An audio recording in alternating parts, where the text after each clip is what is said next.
Hi, my name is Zanku Armenian. I'm chairman of the Community Development Block Grant Advisory Committee. We'd like to welcome you to the October 21, 2015 meeting of the Advisory Committee. Can we start with roll call, please? Committee members Avedisian. Aye. Markarian is absent. Ramirez. Here. Toshchin is absent. Chair Armenian. Present. Report of Recording Secretary regarding posting of the agenda. The agenda for the October 21st, 2015 meeting of the CDBG Advisory Committee was posted on or before Friday, October 16, 2015 on the bulletin board outside City Hall. Item 2 is minutes. At A, approval of the minutes of the August 10th, 2015 CDBG Advisory Committee meeting. I move approval of the minutes. Second. I'll take roll call. Committee members Avedisian. Yes. Markarian is absent. Ramirez. Yes. Toshchin is absent. Chair Armenian. Yes. Item 3, oral communications. I don't have any cards. Item 4, business agenda. A, reports information only. At 1, receive report regarding code enforcement program.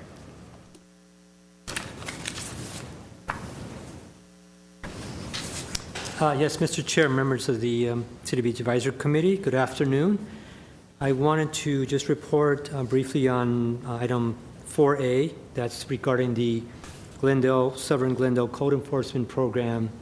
At the direction of the CDBG Advisory Committee, staff did receive a report and a description and a budget of the CDBG Code Enforcement Program, which is administered by our Community Development Department, Neighborhood Services Section. In that report, you'll have a brief description of the program, the numbers to be served, the target area, the budget, and some numbers as far as what we determined for staff evaluation of the program. As you know, this program has been funded since the 1980s, late 1980s, has been a city priority, and it does relate to a program of revitalization in Southern Glendale. The city has maintained for a number of years, tied to a lot of CDBG programs, activities to assist with the areas that need assistance for code enforcement. It's been a community need in our needs assessment process and our priorities for a number of years, where residents have certainly wanted to have some type of inspections or visits by staff to help them with their housing situation. So we do have staff here from community development. If the committee would like to hear that report, they're able to answer any questions from the committee if you like, but I will leave that up to you, Mr. Chair. I have a variety of questions based on the report that I read. I don't know if anyone else does. Not right now. Okay. Yeah, I think it would be good. Okay. So we'll... And if I could premise this, one of the reasons it's coming up, and it has come up at least in the last 2 years that I've been part of this process, is there's always this question that comes up as to why this part of neighborhood services work is taken out of CDBG funds and is not factored into the day-to-day operational activities of the city, of which this is part of that responsibility. So I think it would be good to, I just want to put that on the table as to why this is also coming up, because it seems to come up every year as funds have gotten tighter and tighter for our community organizations. The question comes up as to why city staff budgets to pay for additional or whatever the needs are coming out of CDBG funds. So that's one of the reasons we're also interested. Okay. My name is John Brownell. I'm the principal supervisor for code compliance and licensing. Yes, I've worked with the city for 20 plus years. We've always have received CDBG funds to supplement our code enforcement operation over the years, and we too over the years I think have taken significant reductions in those funds as they have dwindled over the time. I think we started a little over $1 million that was allocated back in the early 90s, and now we're down to about $370,000. and that for the 15-16 year. With regard to an answer for why are we utilizing CDBG funds to augment or supplement code enforcement, I think mainly is there's an area of the city that qualifies for those funds. And as well as the CDBG program, our funds are very limited on doing enforcement.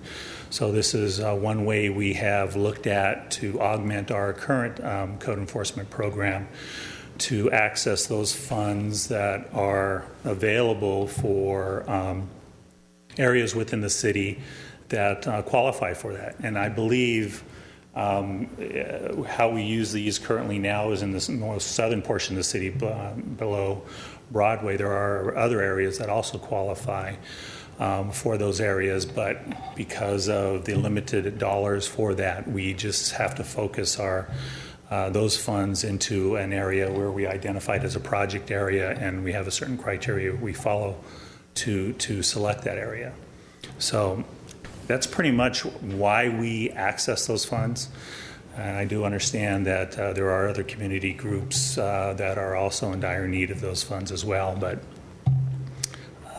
that's pretty much it. You have any other questions with regards to the program itself? We do have a multifaceted code enforcement program. In the project area, we focus mainly on residential properties. We have inspectors not only taking complaints, but they do proactively drive through the neighborhoods and look for areas that are considered deteriorated or cause of blight. We do deal with a little bit of commercial properties because they have an influence on our residential properties. We have abandoned items like shopping carts and large bulky items that get dumped onto the residential streets that detract from the quality of life of those areas. So we also do enforcement with regards to those activities. But in general, we're out there looking for unkept yards, overgrown weeds, illegal additions, garage conversions, broken windows, peeling paint, bad roofs, stagnant water, and illegal uses occurring on residential property. So those are all things that we look at when we go out and inspect the property. So we just don't only wait for complaints to come in, but again, like I said, we proactively go out and look at those neighborhoods for those particular issues. We're a little different than most code enforcement programs.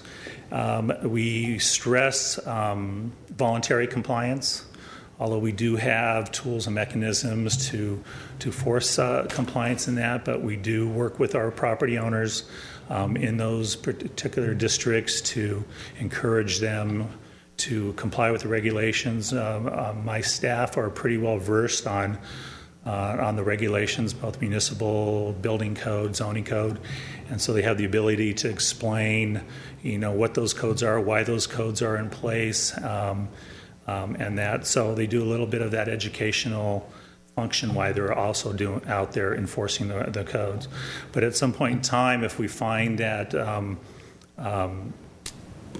this type of compliance is not working, then we do have the ability to go to administrative citations, which is a ticket. We did take a lot of our violations out of the misdemeanor process and now look at them as an infraction type process. So we're not having to drag people into court to gain compliance. So we do it by citation process. I do have staff that are assigned to other areas within the city. Over these years, we do have a very limited number of resources for enforcement. We're down to about 3 inspection areas, 2 of them that are outside of the CDBG area, and then 1 of them which incorporates the CDBG area. So the staff do have a lot of work that they are doing in those areas. They are quite busy, and many times trying to stay on top of the workload. One of the other issues that we have, of course, is the economy. We try to understand that with many of our residents is that, these times are tough, even though the regulations are the regulations. And this is why our voluntary compliance process, works quite well, is because my staff do understand that and try to work with those property owners and residences to come into compliance and provide them sometimes the necessary time needed to do that, and also point them toward resources that my staff may be aware of that may be able to help them out. So they do work with the residents, and we're not out there just trying to hammer on people to get things done. I've been up here in front of you guys for the last 3 years. I've actually been here for the last 20 years dealing with this. I think the program has been very effective over the years, even knowing with our limited resources we have. And I think one of the reasons why the area is starting to shrink is because we've had a very positive and effective role in bringing a lot of those properties up. The whole purpose of my job and my staff's job is to work ourselves out of a job, is to get these issues resolved and eliminate those deteriorating and blighted conditions in the neighborhoods. And I think for the most part, the community, the people who live in those portions of the city understand that and are mostly willing to bring their properties into satisfactory condition. So that's pretty much it. Other questions? Well, I was going to ask about the compliance review process, but I think that's kind of what you explained now, that you do actually have a compliance review so that the whoever you've cited understands and gets an opportunity to respond. Well, yes, we don't have a formal board that reviews Staff? our cases. Staff usually does that. We do have mechanisms in place where if a person does not agree with what the inspector has indicated, they can come through me. I review it. The assistant director has the ability to go through and review that. And then finally, depending on what type of violations, they can appeal those decisions to different bodies of the city. We have I think the zoning appeals board that can hear issues with regards to zoning issues. We have the building and fires appeals board that can hear issues related to building and safety code. Same with the housing regulations and that. So they do have that process to do that. Do they understand that they have these where they can go? Because I've seen them come before the city council. Well, what happens, you see a very minor few that come in front of the city council that have concerns whether enforcement is not happening quick enough, is because we do get a lot of complainants who want enforcement to occur yesterday. And unfortunately, with the resources we have, we try to get to them as quick as possible. For those that are cited and not happy with what they've been cited for, most of those issues end up coming through myself or Mr. Foy, and I'd say almost 100% of those get resolved at that point in time. Because if my inspectors cannot explain it, both Tim and I try to explain why the requirements are what they are, and why it would be best for them to adhere to that. And then we have plenty of time. Most of the time, people just want time. Is because financially they may not have the means to resolve those things. So we do have the ability to provide that time depending on what the issues are. There are some things that are really out of our control because they're life safety issues and we need to get them fixed right away. But the other issues, if they're not like peeling paint or roofs and the roofs aren't leaking, they're just in bad shape, then we have the ability to provide that time, and most of the time people are very happy with that, to where they can assemble the finances to be able to get those issues corrected. When you issue the citation, do you add that at the bottom that there is an appeal process? So they understand? Well, what happens is we do have the citation process, but most of our notices go out as a warning. And on our warning notices, we provide all the information on the back of those notices that explain compliance times with the different types of codes. If a citation is issued, it gives those owners the ability to appeal that citation. Like traffic tickets, most of them have to be paid up front, but if they don't have the finances, they have the ability to file a waiver to do that. And those type of things are appealed to a third a person outside of the city, so they don't have any connection with the city at all, except for they process our citations. So you have an independent person hearing the arguments from the person receiving the violations. From our standpoint, we're just dictating what the code requirements are. And I think out of all the citations we have issued, we've had 2 of them appealed. And out of those appeals, I think 1 of them ended up going to Superior Court. And, if we did something that was incorrect, we accept those. And I think the one that went to Superior Court was for some building code violations. And out of the 6 we issued, I think 2 of them were repealed because we didn't fully vet the issue. And what I mean by that, one of them was an electrical conduit line that was unprotected. And it wasn't a safety hazard if it wasn't electrified. So the appellant had the ability to argue that it was not hooked up. My inspector didn't check it, and that's why that was particularly overturned. But all the other issues, they're pretty much straightforward violations. But they do have processes, and all our notices provide those avenues. And they should be like when Planning Commission puts out a decision, always in the bottom it says this may be appealed so many days, whatever. Correct. Usually all our notices say that. All our notices, even when when it goes through a hearing officer, if they don't agree with that, those appeal directions are provided onto that statement, gives them their next level of appeal rights. I think that's important. Yeah. So One quick question, just if I may.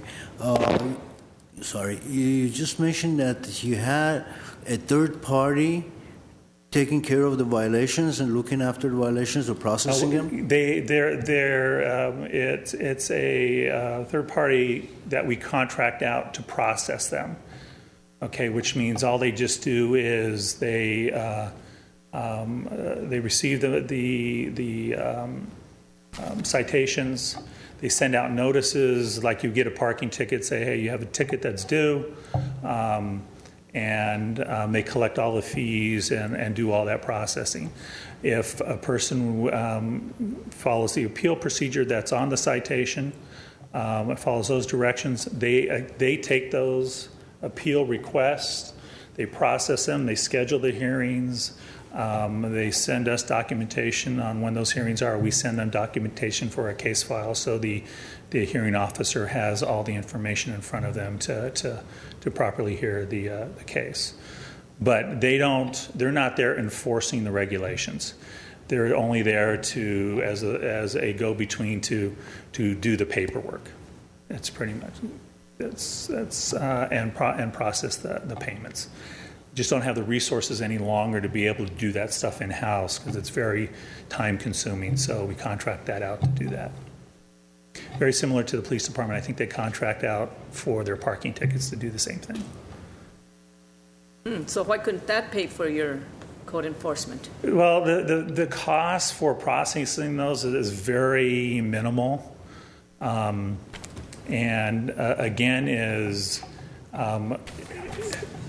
code enforcement is really not a heavy revenue generator.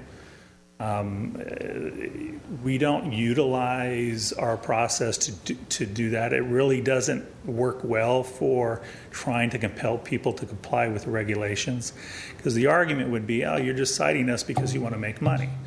Well, again, if I go back to what I was earlier saying, is we look for voluntary compliance.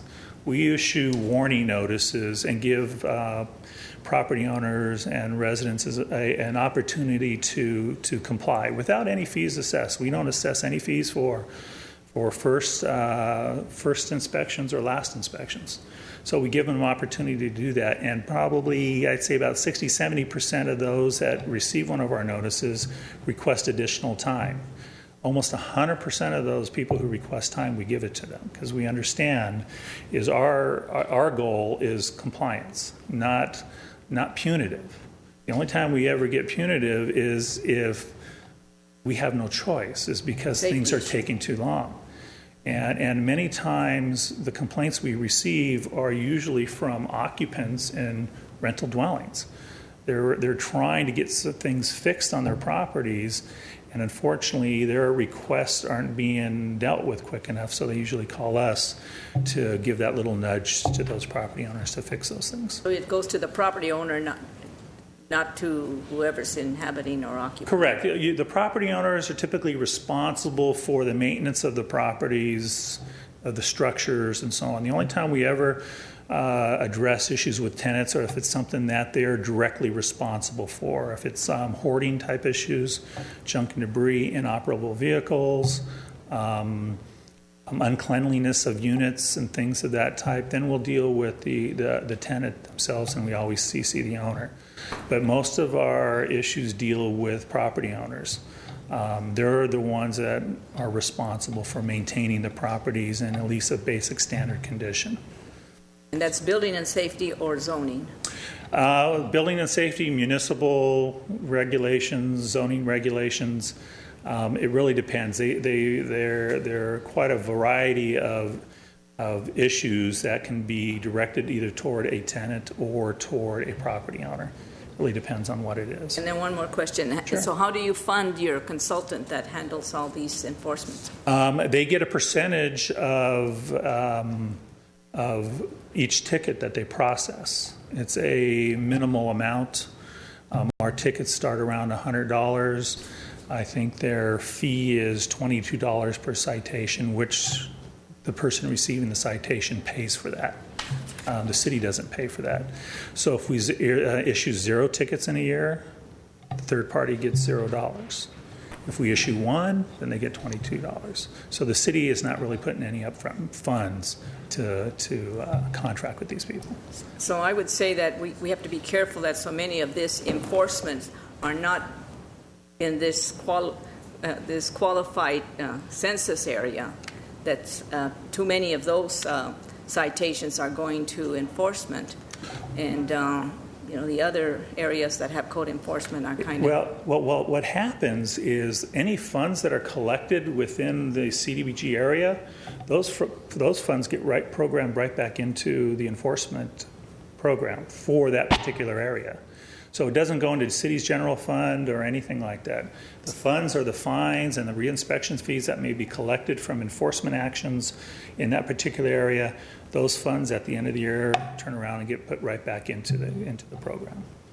And I think the concern from the committee was that these CDBG funds are not supplanting city funds. Mm-hmm. I think that's kind of what you indicated. Yeah, I have a series of questions, but since we're on the funding issue, you presented your budget in terms of code enforcement, but there's nothing that represents the revenue from what you just cited in terms of funds collected from citations in the CDBG area. I can tell you, and I think Moises can give you what those dollar amounts are, but I believe roughly it's a negligible amount that we ever assess to those people that receive those things. I think it's maybe $2,000, $2,100 is around there. So that's telling you right there is we're not really out there to find people for that. We're really working with people to try to get their issues resolved voluntarily. But I guess my question that naturally leads to is, while I understand your principle that you don't want to be unduly fining people who are already in the low income bracket, if the fines have to do with property owners who are sitting on properties that are worth millions of dollars, why are the property owners who are the ones many of the time that are not being responsive, why are they not being fined as a way to show more teeth in the program? Well, I could tell again is they may not have been responsive to the particular tenant, when they've requested that. Once we send them a notice, 95% of them are pretty responsive to us. Okay. Our warning notices look almost exactly like a citation. It talks about reinspection fees and potential fines, and many times, again, as that's what the tenant needs, is a notice from us, the city providing that documentation, saying that there's an issue on the property, we want it fixed. Again, and with regards to our extensions, depending on what the issue is, if it's life safety issues, sewage issues, no hot water, things of that type, we don't grant extensions for those. Those need to get immediately resolved within 72 hours. But some peeling paint and some cutting of vegetation and things of that type, those we usually give 30 days for people to comply with those things. Okay. So the answer is that 95% comply once cited of owners. When given a warning When given a notice, warning. yes. Okay. I have a few other questions, if you'll indulge me. Sure. So if I were running this department, generally speaking, not just for South Glendale, I would come up with, my mission is to look after the quality of life throughout the city, Correct. not just in one area. And I would come up with my budget and say, this is what it's going to take, that we believe from a staffing and budget perspective, to do the enforcement that we need. And probably my research and my experience, certainly the decades of experience that you've had, would suggest that you would represent in a report that would say, well, here's the chronic areas within our city that require more enforcement than other areas. And certainly I think South Glendale would, some of the CDBG areas would probably end up in that sort of notation.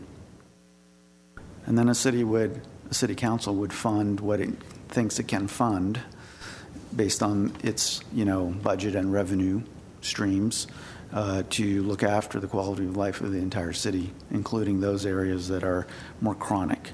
And so I guess the question that comes to mind for me is, while this sort of fund, seeking these sorts of funds and allocating these sorts of CDBG funds does qualify technically by the rules of the CDBG and HUD and all that, when funds shrink, then inevitably, this becomes more of a question, I think, than in the past, perhaps, where there was larger amount of HUD funds available. And so my question is, why wouldn't this just be part of, because in your report you cite, whatever the percentages of personnel that are being funded by CDBG funds, right? 0.25% of the supervisor, 1 FTE code inspector, et cetera. Why would this not just roll up into a general city's plan, even though this does qualify technically for CDBG HUD funds? Good afternoon. I think you're raising very good points, but these are all policy questions that are made by the city's budgeting team, the Department of Sure. the Finance Department, the City Manager's Office, and ultimately approved by the City Council. Correct. So it's a little difficult for us to, read their minds and figure out why they're making the decisions that they do. You're very accurate that funds have shrunk. The neighborhood, it's not as if the funds from CDBG, that we get from CDBG, allow us to use, an equal amount of money for some fabulous new program. That's not at all the case. Neighborhood Services Division is about 50% the size of what it was 8 years ago. Mm-hmm. It's probably been hit harder than any other division within the Community Development Department. So it's running on a very threadbare budget. Yeah, and Mr. Voigt, I'm not questioning that part at all. Right. I think, overall, we've seen many services in the city. We've had to deal as a city to maintain a balanced budget.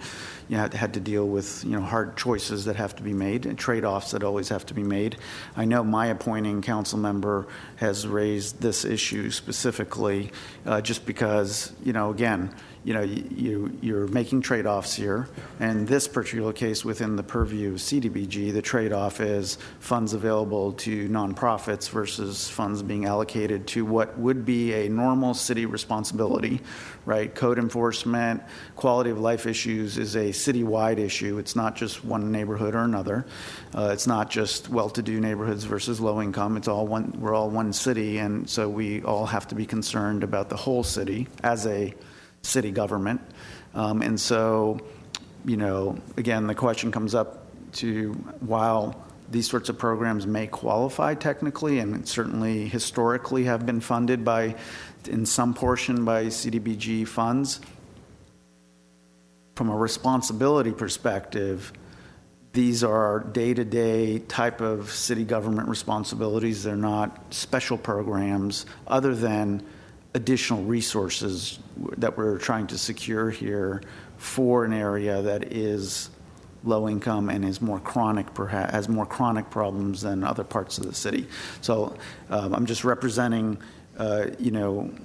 what we've discussed in the past, and it is. You're correct. I mean, this committee is not going to sit here and make this decision or make these sorts of decisions, other than asking the questions that ought to be asked. And then it would be our appointing council members' prerogative whether or not in the budgeting process for the city they ought to be asking these questions or not about, this sort of responsibility. All the matters that CDBG deals with are, of course, of interest to the city government, but this sort of thing is a very operational kind of day-to-day kind of responsibility of any city government, and so. All we're doing is trying to allocate some additional resources to address a chronic part of the city, but we're using CDBG funds that are now displacing funds available to the nonprofit sector for other programs. I think that's kind of why this issue is coming up perhaps more often than in the past. I can't disagree with anything that you said. It's unfortunate we're all in the situation of seeming to rob Peter to pay Paul. Yeah. I have a separate category question which has to do with bulky item. So on bulky item, my observations are that we have a very chronic problem in South Glendale, and the reason I say that is through my personal observations and actions. Almost on a weekly basis, I probably put in 10 to 20 reports a week through the My Glendale app of bulky items that are sitting around in South Glendale. And it seems like when I don't put in the report, it sits there for months. Having said that, this isn't a criticism, it's more of a question about the process, because so we have, according to the stats that are in another part of the report, about over 55% of our population is foreign-born. I don't know to what extent out of that population there are language barriers. I would be curious from a process perspective. Bulky items don't seem to get picked up unless they're called in or they come in through the app. So what do we have a sense of what percentage of South Glendale calls come in? Yeah, I can tell you that as a matter of fact, this is one of our criteria we use for identifying this particular area for eligibility or as a project area. The southern portion of the city is the most densest out of an area outside of that area. Yep.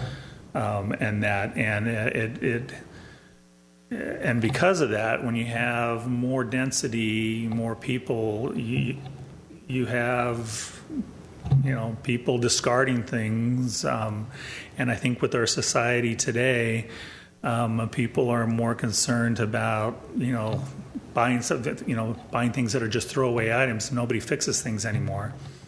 So with a more denser area, you're going to get more of that stuff happening. And this has been a problem ever since I started here 21 years ago. It's not as significant as it used to be. Back 20 years ago, the Integrated Waste Department, who's responsible for bulky item pickup, used to charge everybody for pickup. A few years back, they decided, well, that was providing more of a detriment to the neighborhoods than a benefit. And so now they start picking that stuff up for free. They have crews that drive around on pickup days. It's only on pickup days that they'll will collect those items. What's unfortunate is, pickup days are once a week, and so many times people want to get these items out of their house, and they usually don't sit it in front of their house. They sit it down the neighbor's house 2 doors down, and that's where my guys come into play. Is if those items are sitting out there where they're creating a hazard or obstructing traffic or whatever, my guys get called. They go out, they drive, 2-ton pickups, and they're loading those things as quick as they can get them in there. And you see at the council meetings, I think there's Margaret Hammond reads that number every time, about free pickup, and that I think it's improved from what it was years ago, but people just want to get this stuff out of their house and bring in the new couch. Yeah, and I guess my specific question is, do we have any stats about how many of the actual because there's a number you can call in, right? We do. We have stats from our system that show how many times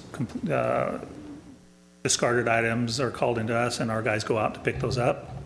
We report those monthly in our operations report. Is there any sort of trend that you I could tell you, and matter of fact, we just sat down with Moises going over our criteria most recently. In these areas are predominantly where most of the stuff is called in. I'd say 55-60% of what is collected is coming out of this particular area that is that is the project area. And I think that's just because people of the density. are calling it in. People generally? call in, right.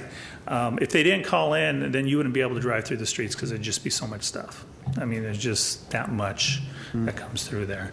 And so I think with what Public Works is doing with their program and their outreach on that and what we are doing on our side, I think it's a significant improvement. It's never going to be a complete removal of the issues because even though people that are from here and have been from this country for quite a while, you would figure they should understand the rules and regulations. They don't. They still throw the stuff out. And what you'll find is, even though it's a large immigrant community, many of those individuals are the ones who are calling us to get the stuff off the street. So I don't think there's any correlation because of their immigrants or not immigrants. Yeah, I mean, I think it's just a societal issue. Well, I was just trying to point out if there's a process. I was trying to understand if there's a process issue, There whether is. or not And if stuff is sitting out, if stuff is sitting out there for too long, most likely my guys get the call and either call it in themselves to schedule for a pickup, or they end up removing it themselves. We have 4 bins that are over off the Doran lot that we get dumped twice a week of discarded items that we pick up. And then there's a lot of things integrated waste will not pick up. It's just because it doesn't qualify for their diversion program. So the stuff my guys like toilets, mirrors, things of that type, they can't pick up, and they can't because there are diversion restrictions they have. My guys can pick it up and put it in a dumpster and moves on. So any other I wish it was a questions? fix. Okay, thank you very much. The other thing I want to real quick too is I offer this up every year. Is my staff are always open if you want to come and ride along and take a look at the area and see what they're doing. Just give me a couple days advance so they can make sure their vehicles are clean and that. But they're more than happy to do that. We've done that with council members. We've done that with the city manager. What days do you usually do that? You can, and I have guys working here Monday through Friday. Okay. So you just give me a call, and so you can see exactly what they're seeing firsthand basis. I would love to do that. So I'll take you up on it. perfect. Yeah, no problem. All right. Any other questions? No. Good. Thank you. Mr. Duran, you want to go on a ride along? Is that what this is?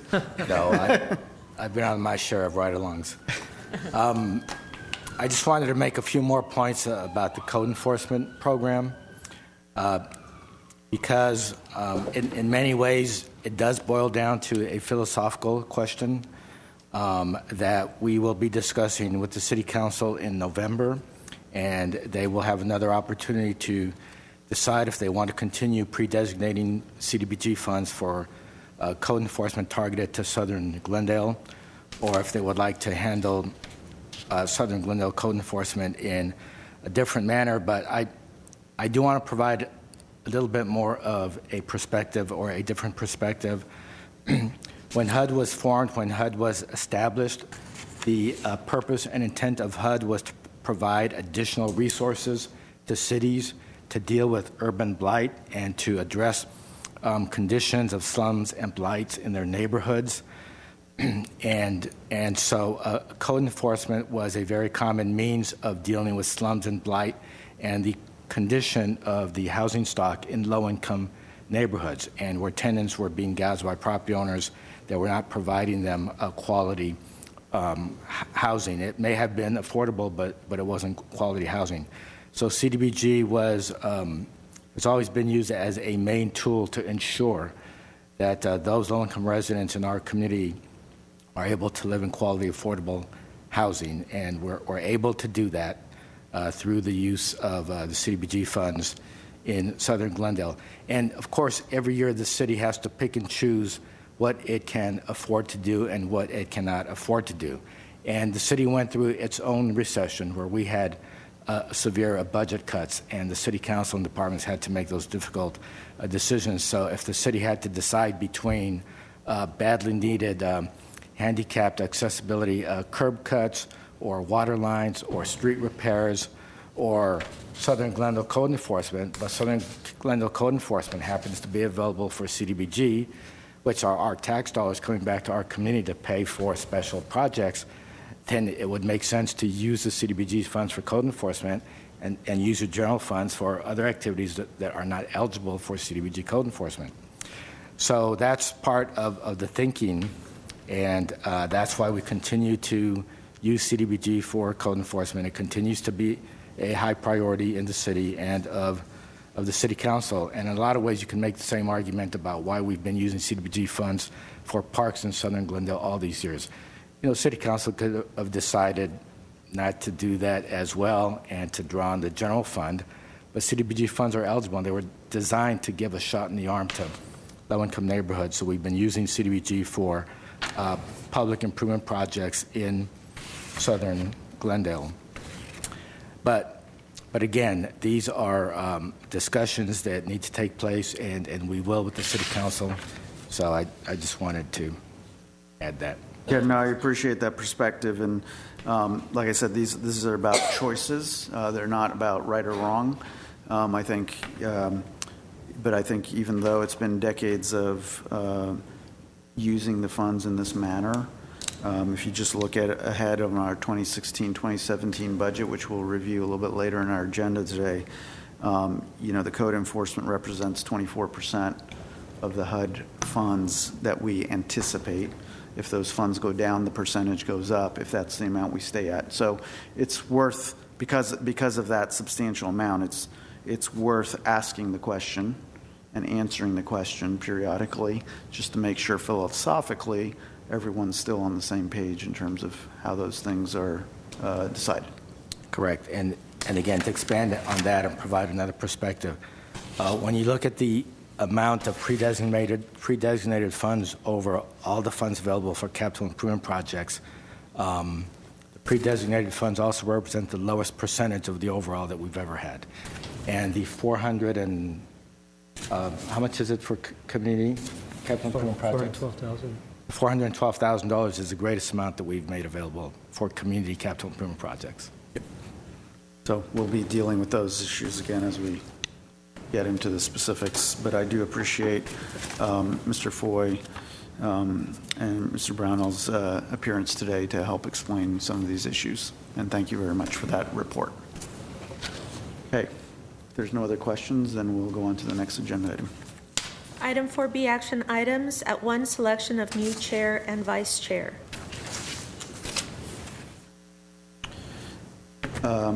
Given that we don't have the full committee present today, personally, my recommendation was going to be to defer this item to a future meeting when we have everyone present, if my colleagues agree with that.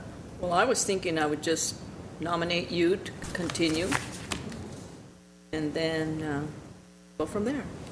I'd be happy to serve, as I mentioned before, but I think it'd be just, I'd just feel comfortable if everyone were here. So that, Everybody voted for you. yeah, huh? no, if everyone just voted, so that it's not done in their absence. And I think we can survive one more meeting if staff agrees. Sorry, If we agree, right? yeah, if everyone's in agreement, we I'm can fine just with table it. the item. I'm fine with it. Okay, we'll move it to So the we'll next defer meeting. to the next meeting. Item 4B2, review and approve program planning schedule for the fiscal year 2016-17 annual action plan.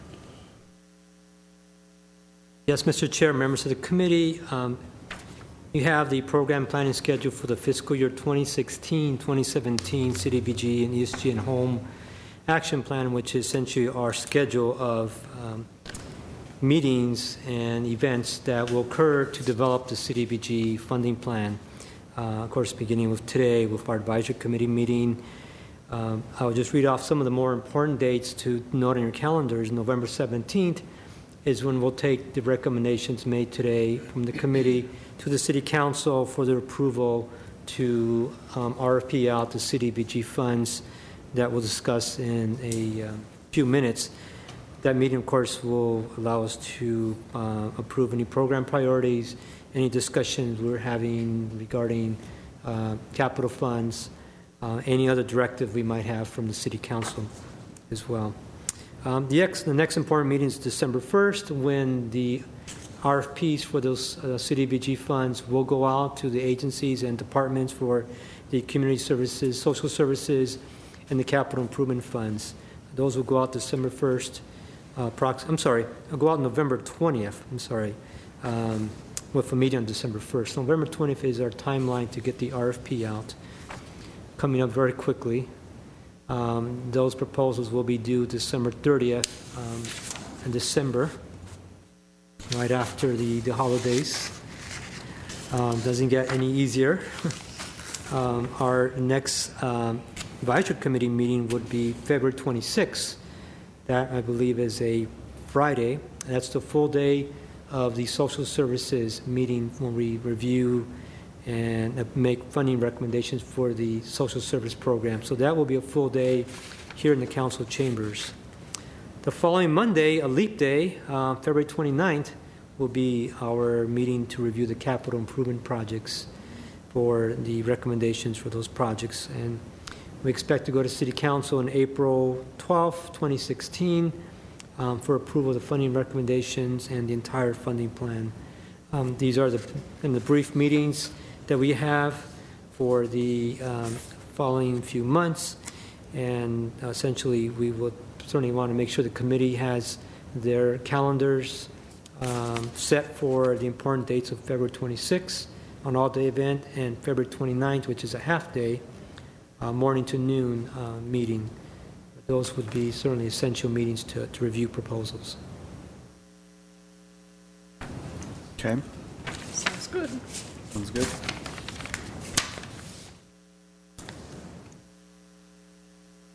And I guess one question on the November 17th, is that when you, this is just about the priorities, but not, is that where you'll also, Mr. Duran, talk about the pre-designated? Yes, Mr. Chair. Any other questions? No. This agenda Chair, item? we do need a motion for that. Oh, approval of that. to approve the Program planning schedule. target date plan? Yeah. Okay. So move. Second. Committee members Avedisian, Yes. Mercarian is absent, Ramirez, Yes. Ashton is absent, Chair Armenian. Yes. Item 4B3, review and approve fiscal year 2016-17 CDBG program priorities. Yes, Mr. Chair, members of the committee, in the report you have the information regarding a summary of our 2015-16 needs assessment process for next year. Some of this data that we have for development priorities is data we carried over from the 5-year consolidated plan that we developed. And it was a very extensive surveys, extensive meetings, meetings with stakeholders to develop what we call our 5-year consolidated plan, those priorities. And this year, again, we do some needs assessment as well, and looking at any current census data, any trends in the community, meetings with the community at our public hearing on September 24th, which committee member Avedesian was participating at that meeting. We did get 36 residents attend the meeting in September, provided some input on some of the priorities. We did look at some of the census figures currently occurring here in Glendale, and of course reviewing again the final community needs survey, which is a survey done online and in writing with, I believe, 420 surveys submitted for that, to again review those priorities and look at what are any trends. We could safely say that the current needs assessment really did not significantly change any of the priorities we've had in the past. Did not change social services, neighborhood improvements, community facility improvements, housing or homeless priorities. We always say there may be more emphasis on certain things, but it seems like reviewing what was done in the past year compared to this year does not appear to be any significant difference in the priorities and the emphasis. They all seem to be very important priorities for the community. I also attached the meeting notes from the meeting and I'm sorry, the survey and the data that you have for the committee to look at as far as any demographic figures, any demographic data by the community. So I certainly open to questions regarding the priorities. We do need a motion approving the priorities. The priorities will be used for our next fiscal year, RFP for capital and CDBG social services. I just question on your online survey. Seems to me like that could be heavily weighted one way or another and actually manipulated. How do you know who's weighing in online? Well, Committee Member Ramirez, members of the committee, we don't know exactly who is online, and we certainly look at one vote per person because we basically track it through IP numbers. A majority of our surveys were done actually written surveys. I think only less than 5% were actually online surveys. So majority were hard copy. Those are online, again, are monitored as far as duplicating those surveys online. It's kind of hard to do because we track it by IP numbers. So if you're on the same computer doing it twice, it won't let you do that. I have a few questions related to the stats that might, that obviously help inform the strategy. I don't know if you are able to answer any of these sorts of questions. So, for example, median household income in Glendale 2013 was about $51,000. What sort of trending are we seeing? Is that going up? Is it going down? I believe that number went down. Our median income, household income went down in 2013. It has been fluctuating a little bit. I don't know the 2014 figure, but when I look back at the prior years, I believe it was a bit higher. And what about in the CDBG target areas? CDBG target area, we don't have an exact number from the census for that period of time based on the census tracts. Mm-hmm. So I would assume that it did go down. We do have some data from prior years. I shouldn't say it went down. The percent of low mod went up in certain areas. In certain areas, the demographic change where the income actually went up. So I guess my question, just to take it to a higher level, staff have certain key indicators that it's monitoring in the CDBG target areas that might suggest, trending kind of data that suggests over the last 10 years we've gone up, down on income. We've gone up, down on rental versus owned units and that stuff that might continue to inform our targeting of these limited funds. Like, for example, homeless numbers, it says any given night in Glendale, there are 208 homeless persons, of which 44 are children. How are we doing on that? Is it up, down, again, in the target? I know that's all of Glendale, again, in target areas. I think certain key, if we could decide on some certain key indicators, if you may already have this, but that might help us be smarter with less dollars. Mr. Chair, members of the committee, it would be helpful to be able to see some kind of a trend analysis, how these figures compare with the year before or a couple of years before, so we can see the trends. So we will provide that for next year's needs assessment. Okay. We'll make that one of our work goals. And then a little bit outside of the immediate purviews, CDBG, but certainly within Parks and Rec, I noticed the stats on public parks, which seem to be, says 1.4 acres per 1,000 people compared to other Southern California cities of 2.8 acres per 1,000 and a national average of 10. I'm not worried about the national average because we live in a dense part of the country. But how are your, and then kind of how does that reflect within the CDBG target areas? Because I think we've talked about what other sorts of public park projects we might want to target. Citywide. That's a very good point, and we will look at that. Okay. Consider that we got rid of one of our biggest parks, Civic Park, in a key area of the city. So we've had to pay for that, I'm sure. Yeah. And then my couple more questions, if I can. So I noticed in the report it says bulky item pickup, lack of, was significantly discussed at the hearing by residents. I don't recall, even though it's represented in here, I don't recall, other than the code and the neighborhood services code enforcement part, how much resources ever really dedicated to bulky item from CDBG. Anything? Mr. Chair, no, we don't contribute CDBG funds to bulky item. That's an overall city expenditure budget item under the Public Works Department. Mm-hmm.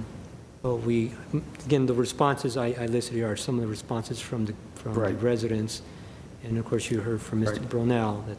Well, and the reason I raise it again is because of my personal observations and work in this area, I guess, if you ask my wife. Because I'm always going around reporting this stuff, and it really, once you start paying attention, there's just a lot of stuff out there. I mean, every block has That's why piles and Margaret comes piles every of week. stuff, which, in some cases, I can tell that it's been sitting there for months because people have added to the, have made contributions to the pile.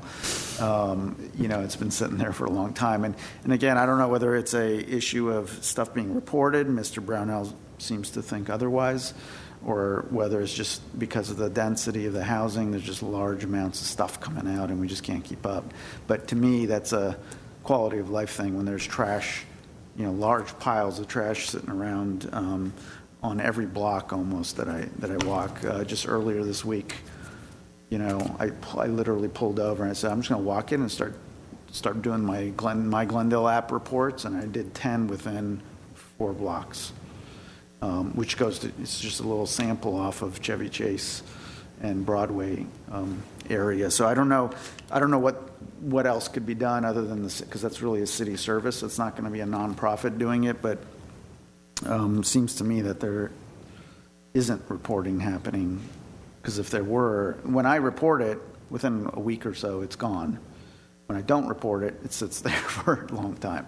And I know there's not enough staff to be driving around through every city block. So just thoughts there. And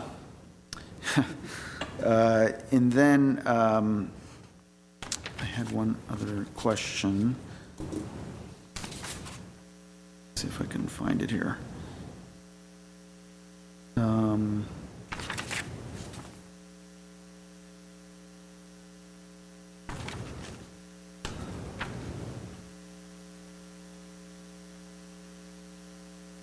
So when we adopt, this was the question. It's actually not in the report. We discussed this at several of our previous meetings. Last year, we funded solar panel projects, 2 different solar panel projects in terms of capital improvement, which really have nothing to do with quality of life issues other than freeing up some funds which would typically be paid for operational utility costs by an organization to hopefully allocate it somewhere else.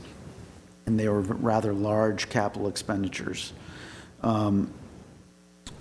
Is this the time during this sort of assessment that we would talk about this, or is it, because what I'm afraid of is, what if more solar panel RFP? I don't want organizations out there spending a lot of time putting in proposals for solar panel projects when that's really starting to go outside of the purview of immediate impact to quality of life in South Glendale. Yes, Mr. Chair, we were anticipating that question. So we actually have it under 4B6 as the capital improvement projects funding application, including strategic plan and priorities for capital improvement projects. So we'll talk about it there. We'll talk about that as part of the RFP Yeah. process, and certainly. Okay. Any other questions? Nope. I think you did good. Thank you. All right. We don't need any actions on this. We do? Just Yes, what approval? we're asking is for approval of the program priorities as proposed. There was one question I did have. Somewhere I read that some of these programs don't qualify, but they seem to appear in the priorities. Like, I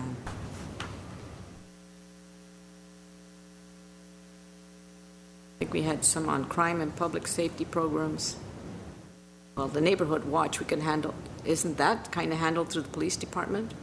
There was a couple of areas that you said did in your report indicated that didn't qualify.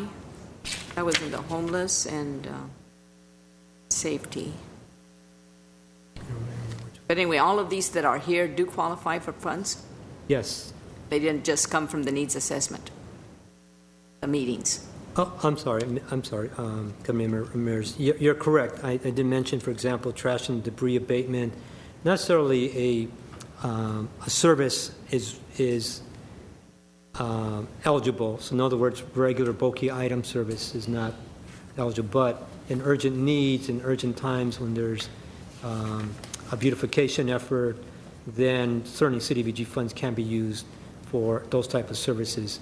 Generally, those are public service funds, which would, again, compete with youth programs, homeless programs, senior programs. So those are programs we used to have in the past. Again, we certainly encourage projects that do assist, but they're not necessarily always eligible, and we do have a lot of priorities. And of course, funding is more limited this time around as well. I can't imagine using CDBG funds for street and sidewalk improvements and street lights. Mr. Chair, members of the committee, if I may, the way the community outreach works is we essentially ask the residents to tell us what they perceive to be their highest needs and priorities, irrespective of any knowledge they have about the CDBG program and what's eligible and what's not eligible. They just tell us what they see as the conditions in their community. And that's all this reflects. Right, and that's all this reflects. For example, we would not be, under neighborhood improvements, we would not be in a position to start funding traffic calming public improvements, even though CDBG funds might be eligible. We haven't done that in probably 10 years. A pedestrian safety public education program targeted to Southern Glendale schools would be eligible, but we're not about to initiate one of those programs at the expense of social service programs for the community, for example. Same thing with street curbs and sidewalk improvements. The community feels that a lot of sidewalks need to be improved, and we asked for their input, and they gave it to us. So again, from their perspective, it wasn't under the context of what CDBG. What's eligible, yeah. But this says proposed priorities. These are proposed priorities. These are proposed priorities that we will identify as part of the request for proposal. So if we get social service funding requests for an ESL program versus Mental health services? Well, versus something that the committee would deem is not as high a priority. This is your barometer for not funding projects that don't meet the highest priority. But you're asking for a motion to approve these. That's correct. Based on the input that we got from the committee told us that these were the highest priorities. Whether they were CDBG funded eligible, whether there were plans to use CDBG funds, these are the highest priorities in their neighborhoods. Excuse me, Mr. Chair. So, as being new in the committee, I guess I'm confused. I understand that some of them are not qualified for CDBG and some of them are. However, you want us to approve the plan, the proposed programs. However, some of them will not be, or we have a prerogative to exclude them from this program or funding. So how would we identify and separate them and take them out or put them in order to make it? Mr. Chair, committee members, I stand corrected. I may have misspoken. By virtue of the fact of all of these needs identified are for southern Glendale neighborhoods, then they would be eligible for CDBG funds. Right, so just to give an example of what I think my colleagues are asking, if GWP were to come in with a proposal in response to our RFP that they need to put in 5 streetlights on this neighborhood because of XYZ reason, and if that falls within CDBG, then that would be a proposal that would be entertained. Correct. I would say no. That's part of the city's. Yeah, I mean, then Overall. you end up back in the philosophical question of what It's we not just ended up philosophical. I And mean, it's historically, we have done general. streetlights in southern Glendale. in CDBG. Yep. We have? That's supplanting. Yep. We have. Yeah, so that's why I say Several years ago. That's where we come back to the same lengthy discussion we just had with neighborhood services about code enforcement. You know, where's the dividing line between what are the everyday responsibilities of a city government versus, you know, using CDBG funds, Correct. especially when they're limited. And it's actually a lot easier now because the only pre-designated project that is up for discussion is code enforcement. Right. We've eliminated everything else. We took care of everything else. Huh? No more Southern Glendale park projects. No more curb cut projects. No more streetlight projects. No more street improvements. No more traffic calming improvements, which we used to fund. So I guess, Mr. Duran, the question would be, you know, if we end up approving this as the priorities, this would get reflected out in the RFP process, I assume. And they say you where approved someone it. can come in and say, you know what, I'm going to propose a project on, you know, traffic calming. As it relates to public social services, these priorities will be reflected. As it relates to neighborhood improvements, we will not be issuing a request for proposal to city departments for capital improvements, only community agencies. But that's not to say that when we ask the community, what are your priorities related to neighborhood improvements? Yeah. But that's not reflected in what's here, because it pretty much says, these are the proposed priorities, and we're asked to approve them. Correct. As it relates to social services, as it relates to the... That's not what it says. It has neighborhood improvements, it has community facility improvements, it's got housing. Anyway, that's okay. Okay. Yeah, I mean, I think that, you know, generally this is a reflection of what the community that's input not what was. it says. Yeah. Correct. The- But we won't go out with such a long list Yeah. to the as long as we're not going out with this long list in the RFP process, Right. then at least we can control it. And the other thing to remember is HUD requires us to get feedback in these program categories. HUD Exactly, yes. HUD requires us, even though you probably won't be funding neighborhood improvements, you need to be asking the committee what are their neighborhood improvement priorities. And the CDBG program in Glendale is the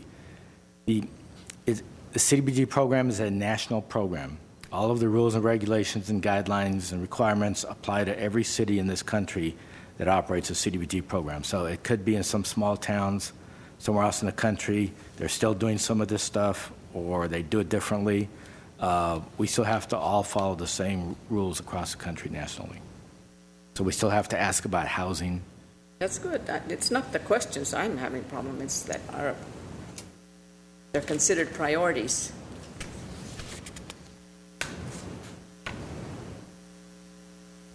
Somebody make the motion, I'm not. I'll make a motion to approve. Chair Armenian, actually, it would have to be one of the other members unless you want to pass the gavel on to one of your fellow committee members. I'll make the motion to make it easy. You can second it. Can I second it or no? Same thing, I think you would need to. Okay, for purposes of moving on, second. Thank you. Committee members Avedisian, Yes. Markarian is absent, Ramirez, Yes. Tashjian is absent, Chair Armenian. Yes. Next, we have item 4B4, review and approve preliminary fiscal year 2016-17 CDBG funding allocation plan by funding category. Yes, Mr. Chair, members of the committee, you have before you the CDBG proposed funding allocation plan by funding category for fiscal year 2016-2017. Again, this is a very rough estimate of what HUD allocation we might expect. I want to, bring up the fact that we have not received Congress has not approved a federal budget at this point. It is in a continuing resolution, which would be up to November, and then we'd have to see if there's an extension. So we may not know our actual numbers till February 2016. So this is our kind of estimate of what has been proposed in the committees of Congress, the Senate committee, the House committees, and it will need to certainly pass both houses later this year or next year so that we get a final allocation from HUD. So we expect something in late February to come in to give us an allocation. But again, we are projecting a small decrease of about $40,000 up to $1,540,000, which represents about a 3% decrease from last year, which has certainly been the trend for the last 5 to 8 years of funding decreases. The social services, again, will take a $6,000 funding cut from $237,000 to $231,000. Again, that's less money for the public social service category. The overall capital improvement program will be approximately $1 million. We have the pre-designated projects, which is the code enforcement program, which is same level as previous years. And we do have the Section 108 for the Essentia Emergency Shelter Project at $219,000. The biggest change we have is the no funding for the parks or public works or any type of city capital improvement programs. That will funds will roll over to the undesignated community programs. They will receive a 18% increase in funding from $350,000 to $412,000.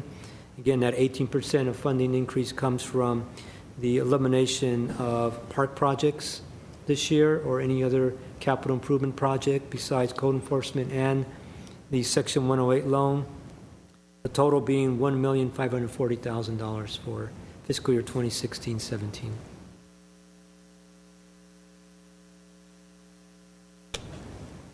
And how does the pre-designated amounts sync up with the city's budgeting process? In other words, when we're saying $370,000 was allocated last year. $370,000 is being proposed for 2016-17.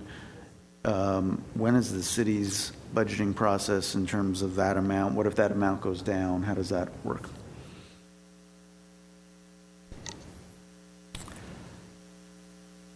Chairman Armenian, members of the committee, the departments will be submitting the first drafts of their department budgets probably in mid to late February.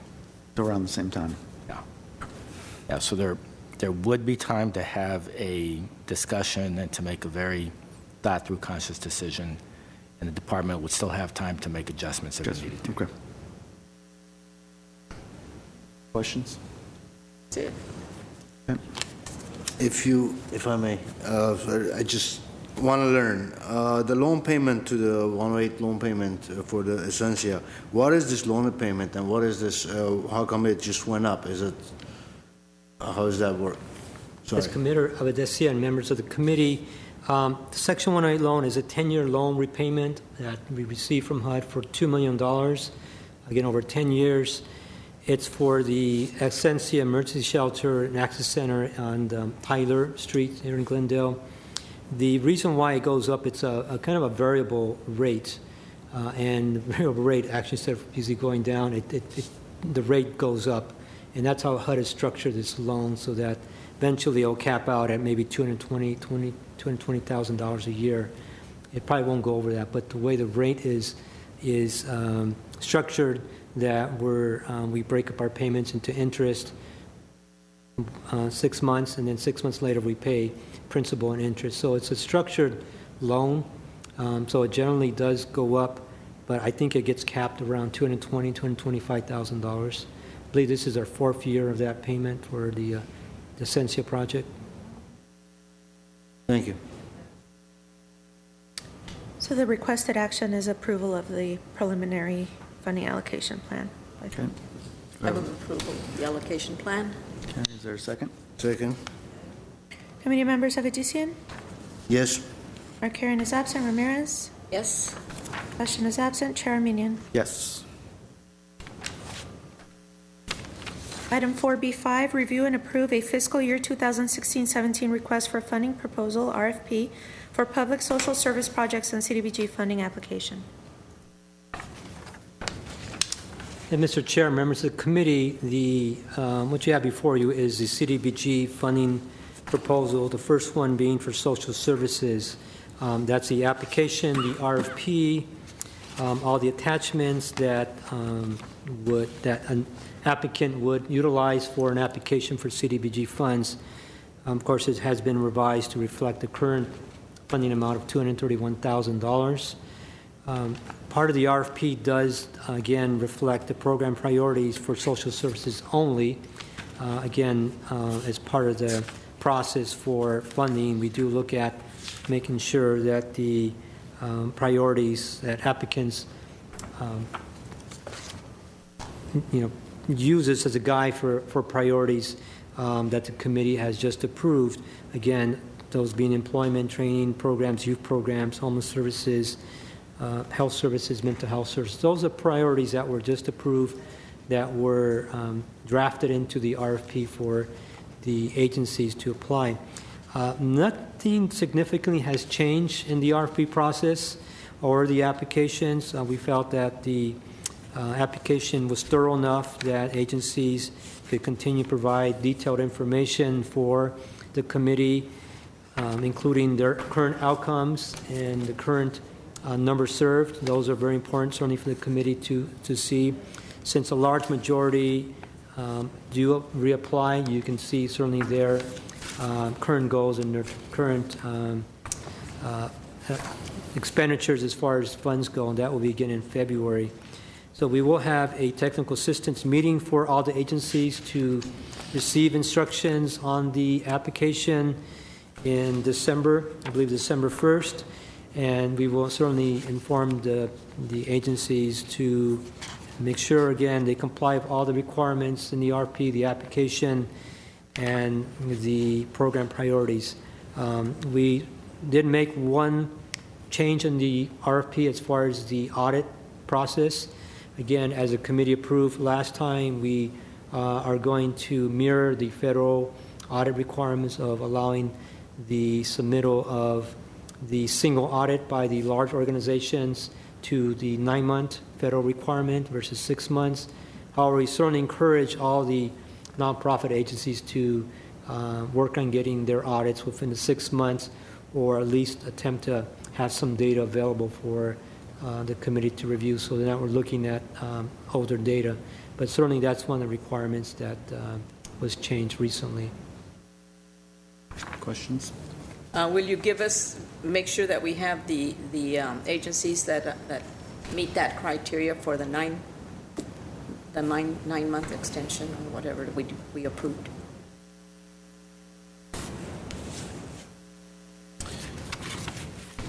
Is there, this is slightly tangential, but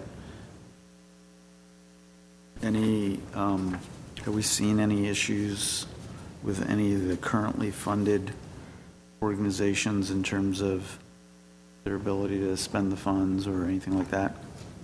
Mr. Chair, as a member of the committee, no, we have not had any agencies not expend funds. Certainly this is the first, just finished the first quarter, and we'll be getting some of the data reports now from the committee, from the agencies. At this point, there hasn't been any agencies that not able to bill or have not started. Of course, some start late in the year because of the school year. Some are tied to the September school year, or now it's August. So there will certainly be some numbers that need to be caught up. But other than that, we are on par with all of our agencies beginning their programs on time. And the reason I asked that question is because I brought this up before, but as funds continue to shrink, how many ways you slice up the pie, in my opinion, would reduce the effectiveness of the actual dollars allocated if you're slicing it up in too many ways, in too small amounts, to make a difference, a meaningful difference in the program. So I think we're going to be facing that predicament again this year, even more so if your estimation for 16-17 is correct. Another thing that I wanted you maybe to explain, and we don't have time, I think, this time, but maybe somewhere along the way under the application information form, that is very specific, race, ethnicity, and the steps 1 and 2, and if you can explain specifically why we go through that route, but because I think there's not an understanding about that. Make sure we're serving the populations evidently that we need to serve. Okay. Good point. Other questions? Okay. I'm sorry, Mr. Chair, just one more item. I think it's part of this need a motion, or did we do both at the same time? It would require a motion. Okay, so we'll need one at a time. Yeah. So do I have a motion to approve this funding application for social service programs? So moved. Second. Committee members Avedisian. Yes. Karen is absent. Ramirez. Yes. Tashin is absent. Chair Armenian. Yes. 4B6, review and approve a fiscal year 2016-17 request for funding proposal, RFP, for capital improvement projects and CDBG funding application, including strategic plan and priorities for capital improvement projects. Yes, Mr. Chair, members of the committee, again, you have before you a RFP for the capital improvement projects for CDBG. Again, this reflects an 18% increase in funding for the nonprofit community projects for CDBG for this year. We essentially have kept the application the same, the RFP essentially the same. Again, the caveat of the audit, of course, being 9 months, and that's been reflective in this RFP. But essentially, we have kept it the same. But again, we've always encouraged our agencies to make sure they're detailed in their proposals and providing those bids that you review when you review proposals. So at the technical assistance meeting, we'll certainly make that known that we certainly need to get details and information and be prepared for some questions from the committee. One of the items that we did want to discuss was the, I believe you brought that up, Mr. Chair, as far as the priorities or the preferences on some of the projects that we funded last year. I did want to make a note that some of the projects we did fund, which is 2 out of the, I believe, 4 projects, were energy conservation projects, and those were the solar panels for Door of Hope Transitional Housing Facility and Home Netman, the Youth Center. Energy conservation and now water conversations, although are not public health and safety items, they've always been a HUD priority, a national priority from the White House. Energy conservation has been in the priority for HUD and CDBG for over 20 years. When I last looked, it was actually part of the original regulations to encourage use of energy conservation. Now, at that time, they didn't mention anything about solar panels. It was probably other types of conservation, but certainly the intent of the federal government, HUD, is a greener technology. Again, that relates, again, to our HUD priorities or emphasis, not necessarily very local level. I know there's some discussions on that, but I did want to relay that there's certainly one of the priorities. Water savings was, again, a newer one because of the drought and the, again, mandate by HUD to use for a lot of our housing facilities to require, low flush toilets, showers that are water conservation, now, sprinklers or other methods, taking out sprinklers and adding low drought plants. So now HUD is emphasizing a little bit more on the water conservation side, and that's mainly for housing projects. When we build housing, that's their emphasis. But again, we go back to the energy savings, conservation, and HUD's mandate. We do have 2 projects which we're going to move forward with on the solar panels, going out to bid later this year. I view them as very attractive projects to promote Glendale's use of federal funds for the use not only nonprofits, but also for our intent to provide greener technology for the community and especially our nonprofits. So, but that's certainly just a commentary from my part. And that adds into our sustainable communities policy that we have. City. Right. But from a quality of life perspective, I mean, energy efficiency is one thing in terms of, for example, the affecting the lives of someone. If, let's say, their unit is cold at night and doesn't have proper heating and that sort of thing, putting solar panels on the roof doesn't directly impact that person other than the operational costs of the facility. So I think that's where we're drawing a distinction. That's not to say that we wouldn't consider it. I think the full committee has to decide those questions. It's just that last year a substantial amount of funding to the tune of almost approaching $300,000 was spent on 2 projects having to do with just solar panels. That we approved, by the way. No, we did. That's what I'm saying. So that's when it's such a substantial amount is going into a specific type of project. Sustainability? That's the question we need to ask. Could you explain one thing, too, for the benefit of the viewers and the public, why the social service funds are going down from 237 to 231 by your estimation, while the capital projects are going up from 350 to 412?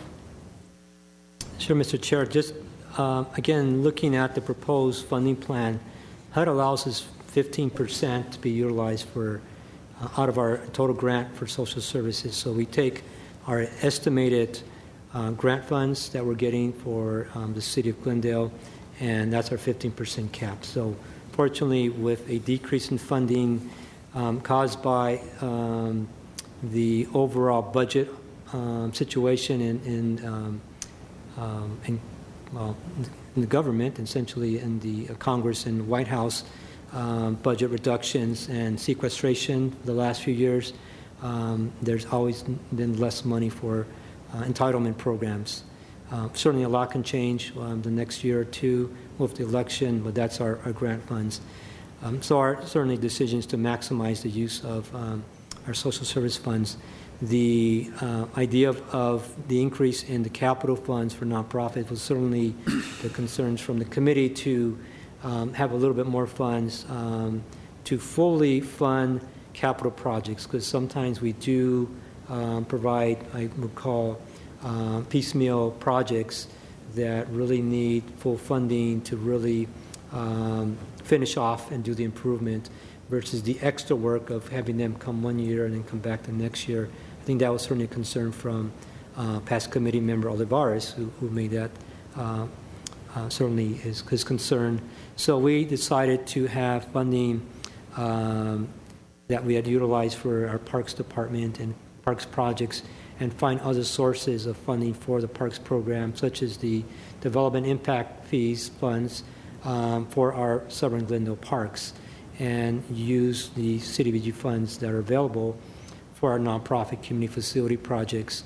And we're hopeful that there's enough projects out there that would meet the $412,000. Otherwise, then we do have funds that we may need to allocate somewhere else if they're not utilized by the through the RFP process. So we want to make sure that our nonprofits are aware that there's some funding availability this time, certainly to meet the priorities, the committee, and I'm talking about the youth priorities and the homeless priorities and so on.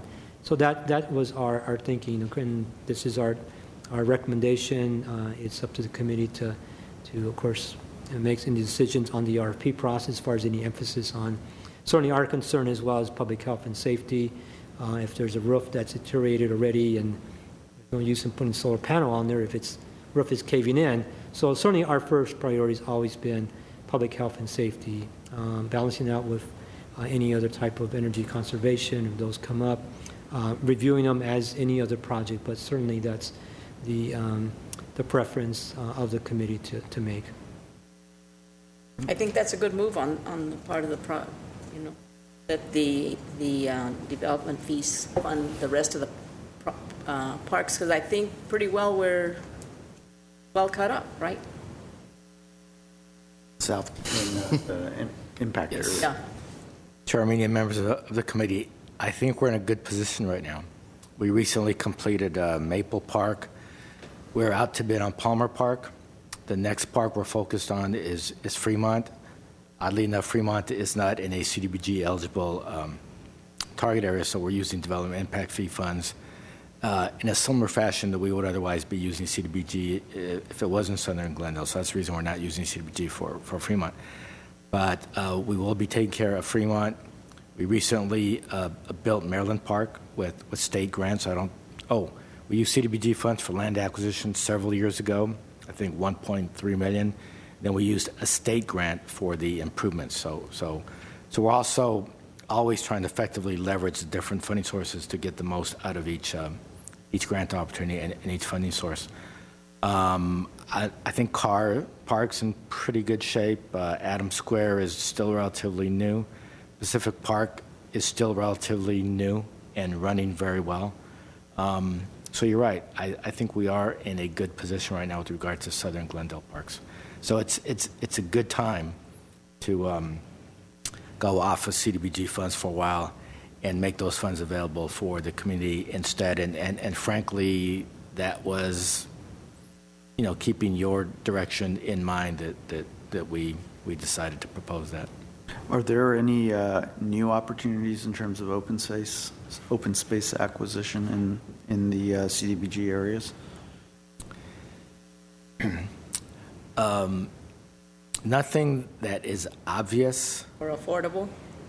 Yeah, any new acquisition would be very expensive, especially if we're talking about having to relocate families. We are planning to prepare a report on the findings of the Development Impact Fee Committee outreach effort to the Parks Commission on November 16th. And we may be doing a report to City Council on the 17th, but if not the 17th, in mid-December, right before the holidays, and begin to get direction from the City Council on on the use of the development impact fee funds. And we're talking about a fund balance of $16 million that City Council has to allocate. So they're in a pretty good position too. But it's all relative. If they decide to focus it all on one acquisition and development project, then it's all gone. And that's pretty much all that they can do. Right. If they decide on a balanced program, which provides enough to do 2 or 3 significant things, then that would be another option. Okay. Any other questions? Okay. Do I have a motion for this particular funding application, RFP? I'll move that funding application. Second. Committee members Avedisian, Yes. Markarian is absent, Ramirez, Yes. Sebastian is absent, Chair Armenian. Yes. Item 5 is committee staff comments. Other comments? Comments. No comments. None on my end.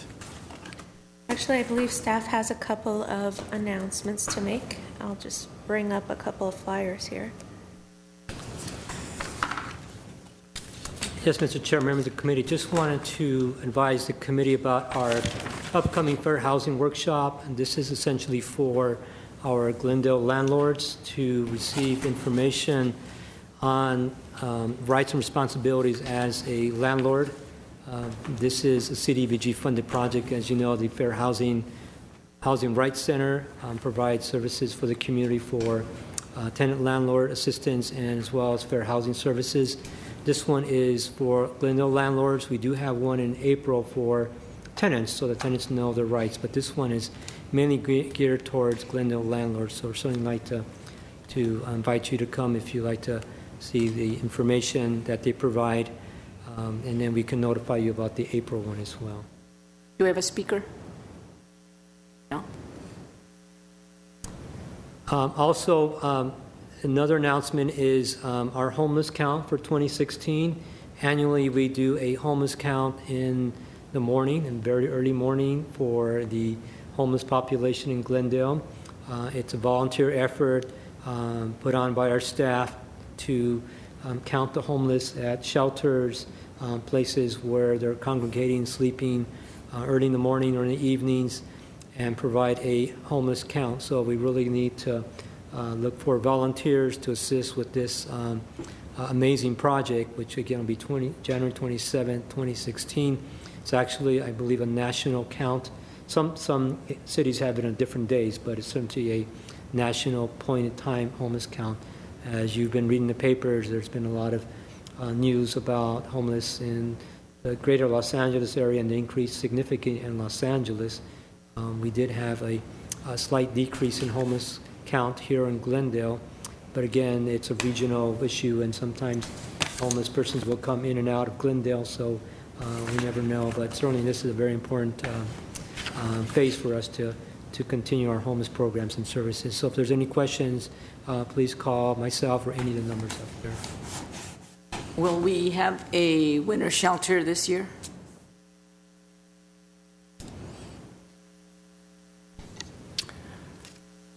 Chairman Armenia, members of the committee, we are in discussions right now with the Los Angeles Homeless Services Authority on a potential shelter. In Glendale? Either in Glendale or nearby. Not have to be bused all the way to... That's all I can disclose right now because it's in negotiations. Okay. Okay. Will we adjourn? Adjourned. Sounds good. Thank you.